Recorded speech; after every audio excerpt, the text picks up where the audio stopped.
Bonjour et bienvenue sur Schema Production. Aujourd'hui, nous nous intéressons à une nouvelle stratégie d'entreprise, l'approche bottom mode de pyramide dans l'industrie optique.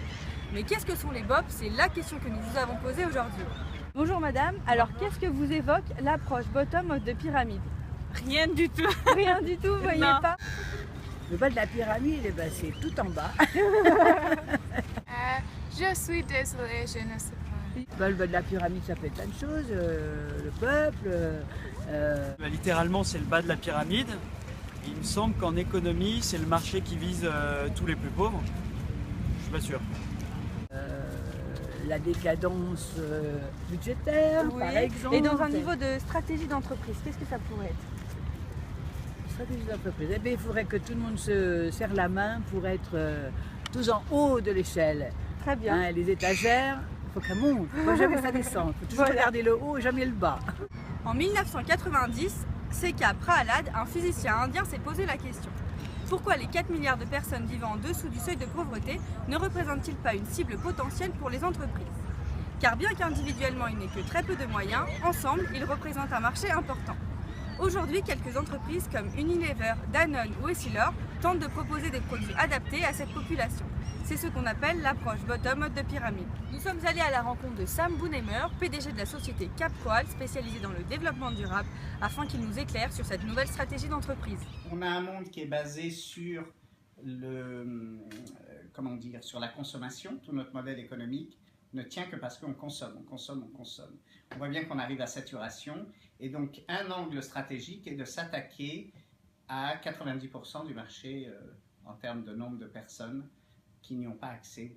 Le bottom-up de pyramide est devenu une nécessité purement économique, c'est-à-dire que stratégiquement, les grandes entreprises ne peuvent pas ne pas aller se battre sur ce marché qui reste inexploré.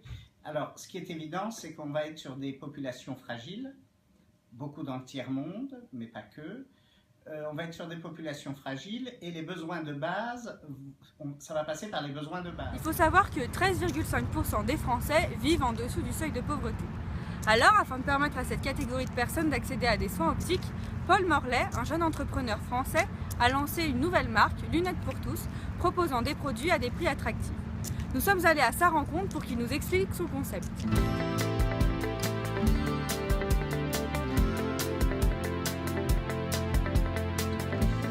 Bonjour. Est-ce que vous pourriez nous expliquer votre concept?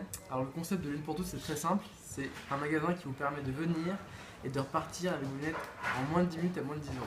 À moins de 10 euros. Tout à fait.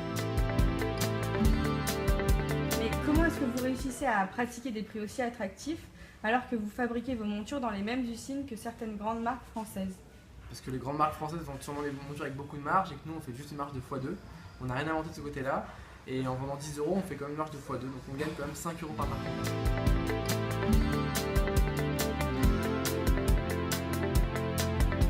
Quelle est votre cible alors? La cible ça reste tout le monde en fait, tous ceux qui ont besoin de lunettes, donc potentiellement 80% des Français, 50 millions de Français. Voilà. Alors, le prix de vos lunettes est très accessible et pourtant votre concept est de vendre des lunettes design. Au final, quel est votre plus grand marché? Les personnes avec un faible pouvoir d'achat ou les personnes sensibles au design et à la mode? Alors, il y a plusieurs cibles. Il y a forcément des gens qui ont moins de pouvoir d'achat, comme vous le dites, et qui sont aussi sensibles au design et à la mode. Il y a des gens en fait qui n'ont pas le temps de passer longtemps chez l'opticien, donc qui ont plein d'argent, qui sont des hommes d'affaires et qui aiment bien venir ici et repartir tout de suite avec pas une paire mais 10 paires de lunettes, une pour chaque maison, chaque voiture.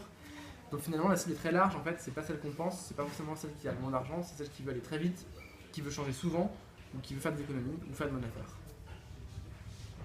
Cette nouvelle stratégie d'entreprise s'est aussi développée à l'international puisque Essilor, leader mondial de l'industrie optique, s'est implanté en Inde en commercialisant des produits destinés aux populations locales les plus défavorisées. Essilor 2.5 New Vision Génération est en lien avec les 2,5 milliards de personnes n'ayant pas accès aux soins optiques mais en ayant besoin afin qu'ils puissent y accéder.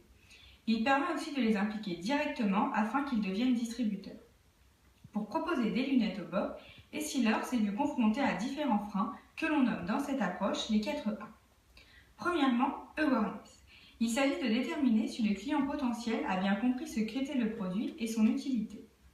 Deuxième frein, acceptable, c'est-à-dire si le produit est bien adapté aux besoins de cette population et s'il est conforme aux réglementations du pays. Troisième frein, l'accès. En effet, ce sont des populations reculées où l'accès est difficile. Un nouveau circuit de distribution doit être alors développé en fonction du pays. Essilor a alors innové afin de proposer des lunettes qui soient directement accessibles aux consommateurs, afin d'éviter que le client potentiel ne se redéplace. Enfin, quatrième frein, affordability, c'est-à-dire que le prix proposé doit être abordable à cette population. Essilor a alors déterminé que le prix ne pouvait être supérieur à 2 jours de travail, soit entre 4 et 5 $ par paire. Cette nouvelle approche est aussi sociale puisqu'elle apporte des avantages au pays. Premièrement, elle permet l'accès optique qui ne leur était pas possible auparavant. Deuxième point, elle améliore la productivité des salariés, mais aussi l'éducation des enfants, puisqu'un enfant qui voit mieux le tableau apprend aussi 2 fois plus vite. Et elle peut permettre de créer de l'emploi. Mais la question est, est-ce une opportunité rentable pour Essilor? Eh bien, le projet devrait atteindre l'équilibre sur une période de 3 ans. चश्मा लगने के बाद में अब साफ दिखाई देने लगा है। अब मैं अपनी दुकान का काम कर पाता हूँ। अब मैं खुश हूँ। L'approche bottom-up de pyramide devient donc une nécessité pour les entreprises due à des marchés bientôt saturés. Mais plus qu'une stratégie, c'est aussi une approche sociale puisqu'elle permet le développement et l'accès à la santé de certains pays. Cependant, il est nécessaire que la recherche de profit de certaines entreprises ne soit pas au détriment de la qualité du produit, mais aussi du bien-être de ces populations. Voilà, c'est ici que notre reportage se termine. Nous remercions l'ensemble des intervenants qui ont répondu à nos questions et nous vous souhaitons une excellente journée.